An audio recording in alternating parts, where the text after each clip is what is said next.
mean, I'll start off with just thanking the fans. It's probably super rare for them to, go through something like this. We go from winning world championship to, I mean, just being like bottom of the barrel for almost a whole year. Just lots of crazy things happened, and to those who stuck it out and always had faith in us, thank you, because it means more than ever. It was tough, and we're happy this happened, and I hope we made you happy. Yeah, I mean, to add onto that, like, thank you to the fans. Thank you to all the staff that supports us too, and even in the back, the people you don't see. Super proud of these four. Like, I don't even have the words to express how proud I am. This last month, we prepared, we fine-tuned everything, we executed when we needed to most. This guy right here, we brought in Mason. He has taken Mason under his wing, similar to, how Matt Formal brought him under his wing. And he has really stepped up as a veteran presence when we needed it most. And go on to Kyler. Kyler might be the most devoted player in this entire league. This guy lives and breathes COD. I don't think there's a person that plays more, watches more VOD, or anything even comparable to him right now. He's living, breathing. He was working so hard for this. I'm so proud of him. Mason obviously fucking completely changed our season. We knew from the start, from the first map, we can tell what he could do as a player. And honestly, for 1 year of Respawn, this dude has been playing less Respawn than the Falcons. Like, it's crazy to me. But he's completely changed our roster, and we are so lucky that we picked him up. And obviously, 3 rings now. This guy, I like to call him AI. He's artificial intelligence. He's fine-tuning his models all year so that he can peak and he figures out every optimal solution once we need most at the end of the year. So honestly, super proud of these boys. What was the question again? It was just what do you have to say to the doubters, the fans, anything? Oh yeah, I mean, like Bruce, now's your time to talk your shit. Yeah, like I wouldn't talk my shit, but it's like the ring doesn't. It's gonna do what it has to do. But I'm just super proud of the boys. I mean, just for being in a position 2 months ago we didn't even know if we were gonna be here. We were 8 seed fighting to make champs, and it was something new for all of us to experience, honestly, and for us to just stay resilient. Yeah. Literally every single match felt like war, even the online ones, just because we needed every single point that we could get, and for us to just overcome all that, then to come here and have the champs performance that we did is, I can't say enough about the guys. I'm super proud of them, and just looking forward to EWC already. Yeah, for me, I mean, my season's been pretty interesting as well as these guys, but I got dropped, came back, started in Challengers. I don't have too much to say, but I will say, at least this is on my mind. I feel like everything that happened prepared us for this moment, prepared us to be champions. So, yeah, that's pretty much all I got.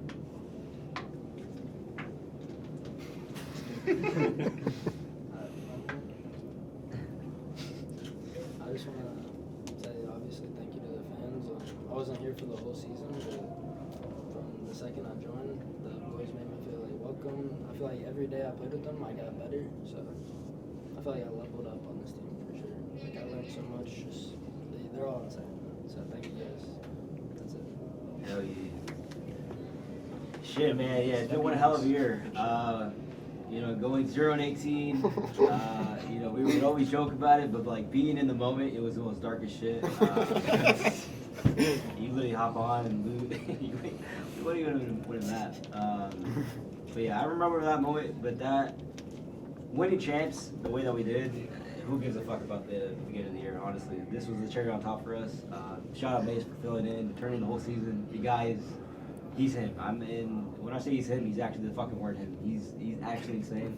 The word. It's the definition. Look him up. Shows up Merc if you still look up him. And yeah, I mean, shout out to the fans. The Green Wall is always insane.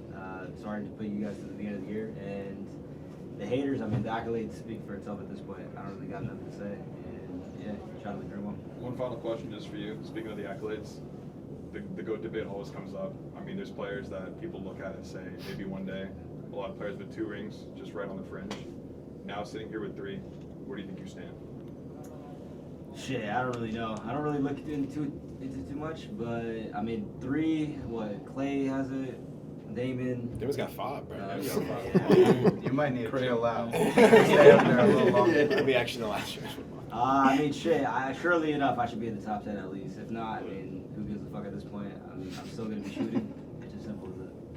You know, we've already discussed how the season was kind of a rocky one for OpTic. You know, rough going at the start with the losing streak. We had some pretty low finishes with the majors, multiple roster changes. So coming into champs, what really had to click for you guys to have this run? Like the month off between Major 4 and champs? Like, Yeah. what did you guys have to do to make this one?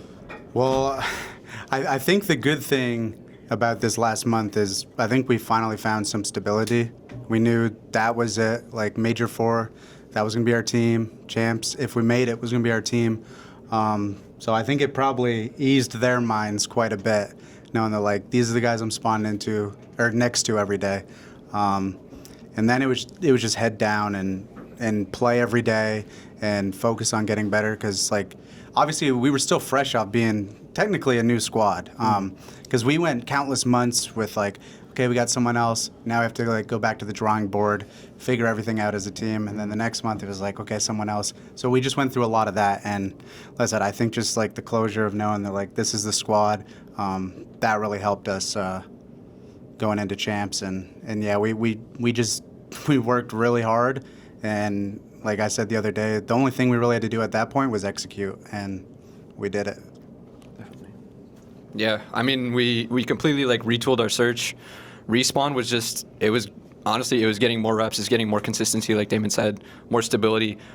We were, improving our strengths, eliminating those weaknesses, making sure that every situation we knew every single person knew what they were needed to do in that specific moment. And I mean, we didn't even drop a hard point in the finals. Obviously, the search is what didn't go like all our way, but. We went 9-0 going. We went 9-0 going yeah, into it yeah. and going into that finals, and everything paid off. The work was much needed, and the execution was just the final step, like Damon said. Fantastic. To switch up a bit for you, Dashi. So, securing your first ring was a long journey for you. It meant, obviously a huge amount to you, your family, the Green Wall, the team. Really a monumental thing for you. So what does it mean now to have secured 2 in 12 months and to have this like back-to-back record for, the first time in history? It doesn't even sound real, to be honest, especially with how this year has gone. So just really grateful for just everyone that's involved, that's helping the team, but whether it's the fans, whether it's obviously the coaching staff that does a really good job, my players that just make the game insanely easy for me. So just really grateful just to be in the situation that I'm in. I feel like I'm really fortunate because I feel like anyone could really, or not anyone, but a decent amount of ARs could spawn in and then look really good with these guys. So I'm just really happy to be on this team. Absolutely. Hugh, so one for you here. So you're one of the first CDL champions back in 2020 with Dallas. So now 5 years later, securing another ring with OpTic. So like a reflection piece, looking back at that journey, what does it take for you to stay motivated to get through that journey and to bring it back up, weathering everything that you've gone through? So. I would say, really, honestly, I think what drives me, shit, this is hard to answer, sorry, but I was gonna say the process is what I had to lock in on. Is because whenever things aren't going your way, it's like the only thing to really look at. So it was just day to day, knowing I'm locking in on this, and that's pretty much it. Absolutely. Yeah. Max, I've got a couple for you. So obviously, this has been an absolutely insane couple of months. We already addressed that a couple of days ago. I think this is probably one of the best weekends of COD esports I've seen in a long time. Some could argue that for you, maybe it's a bit overwhelming to have this turnaround so quickly with champs. So I think Dash, you touched on it already, but having these guys around you, these vets, how is that helping you stay grounded and manage the pressure and everything? It's definitely helped a lot because they've already, obviously won one, been there, done that. So I feel like just that experience of already doing that is just, I don't know, it's easy to help out someone that, Definitely. someone that hasn't done it yet. So. Yeah. I just got a second one for you. Yeah. So it's looking back at some of the comments that were made about challenges this year. So I know Envoy was pretty inflammatory about some bits. So, he was saying that challengers players come into the league, talk shit and get dead last, which obviously he's eating those words now. So given that obviously your journey coming out from challenges a couple of months back and this historical journey you've made of, turning champs around so quick, what do you have to say about these kind of comments and the perceptions that challengers players perhaps can't hang in the CDL? I feel like there's definitely some challenger players that could hang in the CDL and do good. It's just, you just gotta find them. I mean, not everyone's gonna come in and like fry and win right away. Yeah. Well, nah, Act like those are bro, everywhere. nah. You guys did everything in the grand, so.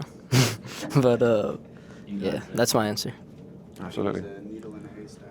Yeah, that's the one. If you got Fantastic. one more for shots, let's do one more. You know, I did have one for Shotzi specifically, but it was talking about like the whole like GOAT debate, like where you're at now, and the question was literally going to be like, where do you think you stand now with the three? I think it was, what is it, 3 being the youngest to get 3 beating Damon, the 4th with 3 rings, you know, worlds in 2 different titles. Like, where do you think you stand in that overall debate? Like a chance to toot your own horn, I guess. Yeah, I mean, I don't really know where I stand even before this ring, but I mean, surely I'm in the top 10, right? I mean, I got Yeah, three. you've I gotta got be 3 close, fucking right? rings. Yeah. But I mean, I don't really care. I don't give a fuck. I'm keep doing me. That's it. Fantastic. Yeah, that's everything. Awesome. Thanks, guys. Thank you. Thank you guys. Let's let these guys out and go celebrate. Hell yeah. Yeah, that's fine. Hey guys, just one quick picture. One quick picture, then we'll let you guys celebrate. Like sitting down.